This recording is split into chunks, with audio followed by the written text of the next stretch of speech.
my friends, and welcome to the Cat Scrappiness YouTube channel. Katie here, and today I'm going to show you how you can create this super simple birthday card. Let's jump in.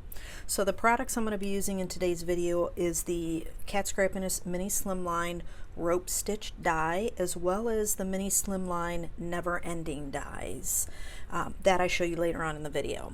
This is a piece of shiny cream cardstock. It has a shimmery smooth surface, so I'm going to be using that, and then I've got the Waffle Flower Happy Birthday Sentiments stamp set that I'll be using. This is the coordinating die, but I don't end up using that in today's video. The balloon stencil is the Newton's Nook balloon stencil, and the inks I'll be using are Distress inks, regular Distress inks, in Wilted Violet, Twisted Citron, and Peacock Feathers. For my blending tool, I'm going to be using the new Altenew mini blending brush, the little short little thing. It's actually quite smaller than the ones from Pink and Maine, but I actually really like the way these blend. So I'll definitely be picking up a bunch of those. So I'm adhering my shimmery panel onto my stencil with just a couple pieces of tape, and then I'm just going to randomly start applying my ink. I'm starting off with the Twisted Citron, then I'll go in with the Wilted Violet, and then come in with the Peacock Feathers, and then in between each color I will take a dry paper towel, not a wet, and wipe off the stencil. That way I get any excess ink off before I start with my next color. That way I don't have any contamination. Now I do want to note that this is a specialty cardstock that I'm using, so I'm sure a lot of people aren't going to have it. However, you can create your own if you take a piece of hot press watercolor paper and spritz it with the Sukaneko shimmer spray, the sheer shimmer spray. You're going to get the same type of effect. What I would recommend is spritzing your cardstock first, your watercolor paper first, let it dry, and then do your ink blending. That way you get a nice smooth texture. You could use cold press, however, cold press is much more textured, and then you're going to have that shimmer spray that settles into those ridges of the watercolor paper. And I just found with shimmer anything, any powders, whatever your spritz is, that the hot press watercolor paper works a lot better.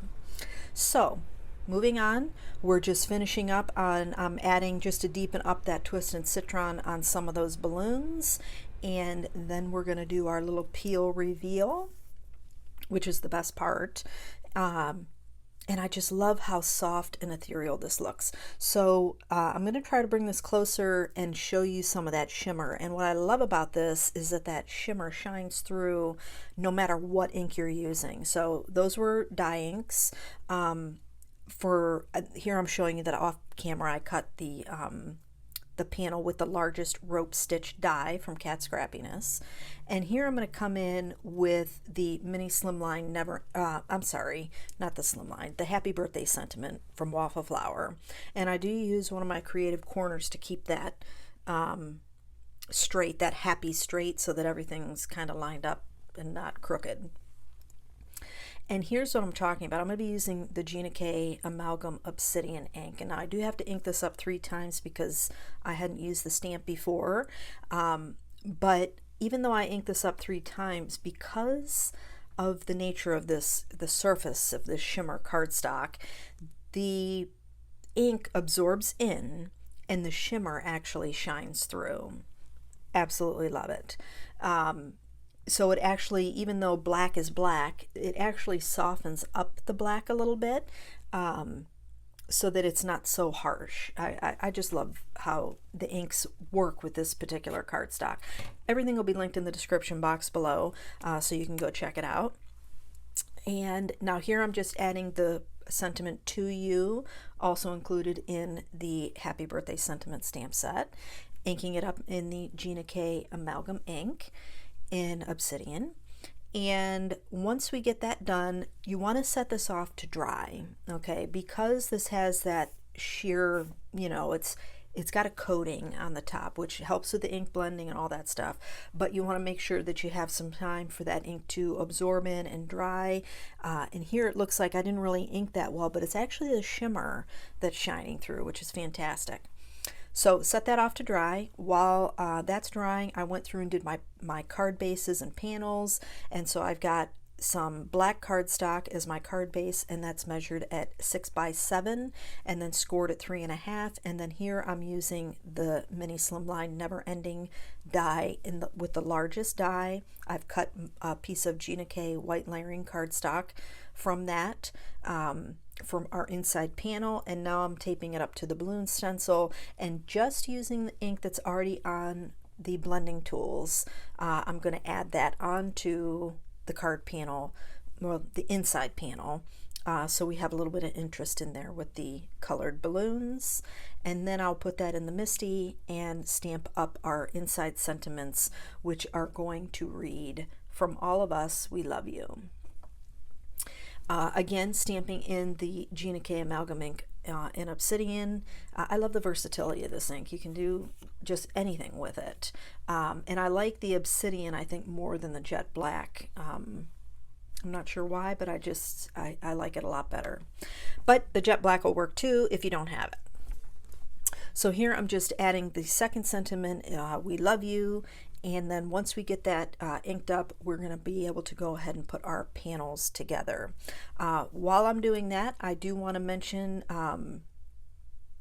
we're having a sale, Memorial Day sale, starting on the 28th of May. That's going to run through the 31st.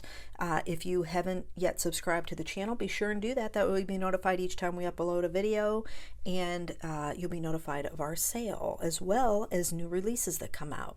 I do want to mention that this gray panel that you see here is also Gina K. That is the soft stone cardstock, and I just thought that that gave a nice little matte layering piece on the back of that shimmer cardstock, and then having that up against the black.